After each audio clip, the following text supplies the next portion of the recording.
की जो सबसे अमीर इंसान है उसमें से बहुत सारे लोग बम्बई में ही रहते हैं, लेकिन वहाँ का ये हाल है बहनों कि एम वार्ड के जो कंडीशन है भुखमरी की ना, वो तो अफ्रीका का जो सबसे गरीब देश है, अफ्रीका का जो सबसे गरीब देश है उसका नाम है इथोपिया।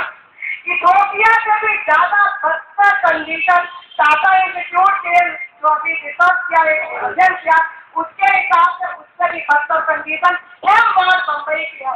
तो ये कितनी शर्म की बात है, इस सरकार को भी अपनी शर्म करनी चाहिए कि जिस देश जिस बम्बई के विकास की बात करते हैं वहाँ के लोगों में भुखमरी इतनी गरीबी है कि ये इथोपिया से भी कम है। ये हमारे देश की भूख का हाल है। और ये भूख जो है ना, ये बहुत बहुत तरीके से आती है।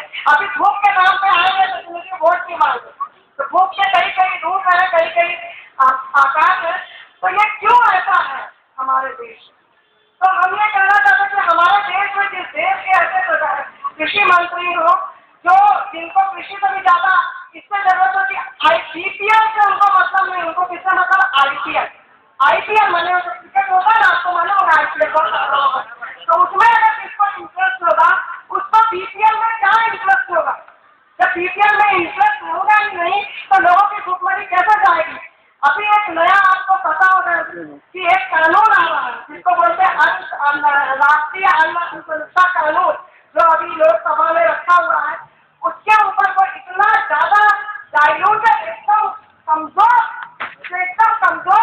तरीके से जो कानून आज लागत आएगी और उसके लिए जो अन्न की हमें जरूरत पड़ेगी, उसके ऊपर हमारे कृषि मंत्री अभी लोकसभा से लेकर सब में निकले कि ये तो संभव ही नहीं है।